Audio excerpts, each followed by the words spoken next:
Not a ton of surprises today, beside the fact that they very much focused on one single product. You don't often see Apple have an entire event around just one product, a MacBook Pro, that only represents such a slim percentage of the company's overall revenues. In terms of what I found interesting, I think that the Touch Bar, as you mentioned at the beginning of the show, is very interesting because you can build applications and they're allowing developers to do this as well, so it's not just for Apple's first-party apps. So this might create an ecosystem of new applications that basically merge between this touchscreen and the actual, screen on the laptop. There were some negative reactions to the Touch Bar, tweets like, we waited this long and all that's new is a Touch Bar. Shouldn't it be placed lower by the trackpad? It's going to be awkward. Ben, what do you think?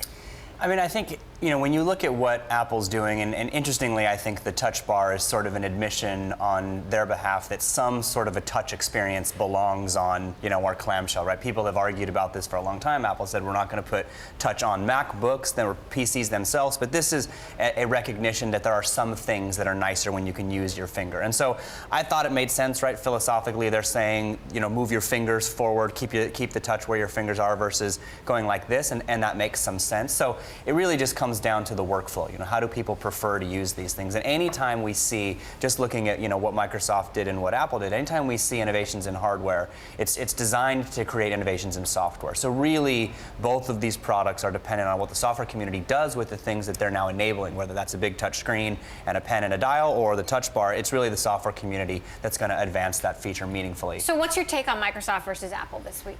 I think a couple things, right? Overall, I don't think Microsoft was not just a hardware Surface event. I think for Windows, they did a ton to move the Windows platform forward. And I think that's important because, again, right, if we just look at the two companies, there's exponentially more people, consumers and workers, who are on Windows than on Macs.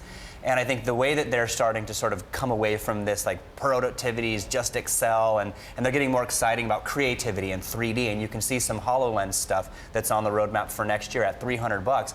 That's pretty exciting for the Windows ecosystem. So I think they did a lot to move the Windows ecosystem forward. Mark? I would have to agree. I think they're working on two different spectrums here in terms of their computers. Microsoft came out with this Surface Studio, which basically looks like an Apple patent from 4 years ago, where you can, use it like a normal desktop computer, like an iMac, and then push it down and draw with it, and it has the cool dial. It's very interesting that Apple decided, clearly, for whatever reason, not to take that approach with the iMac. In terms of the MacBook Pro, it's a totally different direction than the latest Microsoft laptops.